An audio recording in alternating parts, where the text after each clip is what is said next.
Now, I know the number one most problematic issue for anybody that has an alcoholic in their family is for family members of that alcoholic to really rein back their reactionary emotions, to rein back their judgment, their animosity, their frustration, and their anger, as hard as that can be.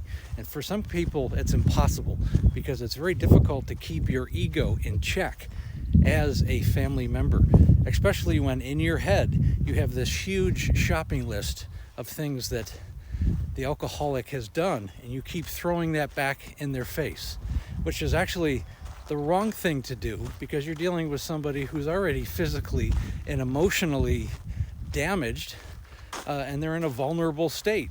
So why would you throw something emotionally and physically at somebody who's already in this vulnerable state? And what I mean by shopping list is family members have the tendency to revisit things that the alcoholic has done. Like last year you got the DUI and you had 2 kids in the car and you were drunk. What did you do that for? You got in an accident. You got in a bar fight. You know, over and over and over again. You showed up to the party drunk. We had to carry you out of the business party. You came to a family event. You got so drunk we had to carry you out. Everybody was embarrassed. Over and over again. You know what the alcoholic hears? Wah, wah, wah, wah, wah, wah, wah. They feel and hear the energy of animosity, of frustration, and judgment. And what do you think that's going to do for anybody psychologically? Psychology 101. That's going to drive that person deeper and deeper into their addiction, into their depression, and into their isolation. So you have to come up with a better approach than yelling and screaming and having nothing but negative energy towards the alcoholic in the family. Now, believe me, I understand as a family member myself what you go through. My wife had 7 rehabs, 4 DUIs, multiple emergency stays. She was in the hospital probably a dozen times. I get it. She used to drink 2 bottles of wine every night. Just the expense alone and just the craziness that I went through.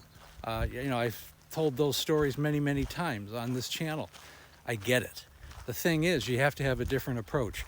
Either do this.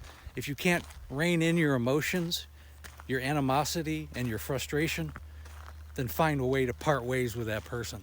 Because either you're going to be part of the solution or you're going to be a part of the problem. And your emotions and your anger and your angst isn't going to help you as a family member, and it's definitely not going to help the alcoholic in the family.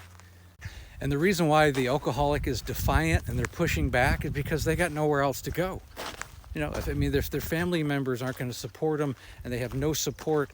Where else are they going to go? They got nothing left emotionally. So pushing them back, and it's easy to kick somebody when they're down. It's the easiest thing in the world. And I always find it amazing that families don't understand this. And they just sit there and blame the alcoholic over and over and over again. When not always, but a lot of times, the family is part of the problem.